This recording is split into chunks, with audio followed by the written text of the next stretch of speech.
ଆଜି ମୋ କବିତାର ଶୀର୍ଷକ ହେରା ପଞ୍ଚମୀ। ଭକତ ବତ୍ସଳ ବାନା ଉଡ଼ାଇଛ, ଭକତ ବତ୍ସଳ ଭାବଗ୍ରାହୀ, ଭକତର ମନୋ ବାଞ୍ଛା ପୂର୍ଣ୍ଣ କରି ବରଷକେ ଥରେ ଯାଅ ବାହାରି, ବରଷକେ ଥରେ ଯାଅ ବାହାରି। ଘୋଷ ଯାତ୍ରା ତବ ଆନନ୍ଦର ପର୍ବ, ମାଉସୀ ଘରକୁ ମନ, ଭାଇ ଭଉଣୀଙ୍କୁ ସଙ୍ଗତରେ ନେଲ, ଲକ୍ଷ୍ମୀଙ୍କୁ ନ ଦେଇ ଧ୍ୟାନ, ଲକ୍ଷ୍ମୀଙ୍କୁ ନ ଦେଇ ଧ୍ୟାନ। ଚାଲିଗଲ ତୁମେ ଆଡ଼ପ ମଣ୍ଡପେ, ମାର ମମତା ଟାଣିଲା, ଲକ୍ଷ୍ମୀଙ୍କର ଇଚ୍ଛା ମାରି ଦେଇଗଲ, ଅବହେଳା ତାଙ୍କୁ ବାଧିଲା, ଅବହେଳା ତାଙ୍କୁ ବାଧିଲା। 4 ଦିନ ଯାଏଁ ଧୈର୍ଯ୍ୟର ସହିତ ଅନେକ ଅପେକ୍ଷା କଲେ, କେଣେ ଗଲେ ପ୍ରଭୁ ପତ୍ତା ଲଗେଇଲେ, ଶେଷେ ପତ୍ତା ପାଇଗଲେ, ଶେଷେ ପତ୍ତା ପାଇଗଲେ।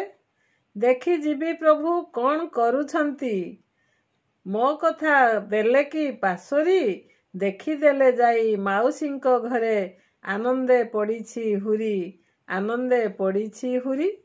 ଲକ୍ଷ୍ମୀଙ୍କୁ ଦେଖିଣ କବାଟ ପଡ଼ିଲା, ଠାକୁରାଣୀ ରୋଷ କଲେ, ଖାଉଛନ୍ତି ଏଠି ପିଠା ପଣା ଡାଲି, ଅନ୍ନ ସାକର କେତେ କେତେ, ଅନ୍ନ ସାକର କେତେ କେତେ।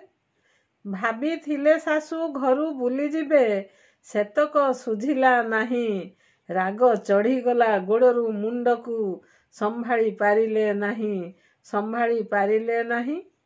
କିଛି କହିଲେନି ନୀରବ ରହିଲେ, ରାଗେ ନନ୍ଦିଘୋଷ ଭାଙ୍ଗି, ହେରା ଗୌରୀ ସାହି ବାଟ ଦେଇ ଯାଇ, ଶ୍ରୀମନ୍ଦିରେ ପହଞ୍ଚଇ, ଶ୍ରୀମନ୍ଦିରେ ପହଞ୍ଚଇ। ବଡ଼ ଭାଇଙ୍କର ଆଜ୍ଞାଧୀନ ଜଗା, କିଛି କହି ନ ପାରିଲେ, ବାହୁଡ଼ିବା ପାଇଁ ଶ୍ରୀମନ୍ଦିରକୁ, ରଥ ଦକ୍ଷିଣ ମୁହାଁ କଲେ, ରଥ ଦକ୍ଷିଣ ମୁହାଁ କଲେ।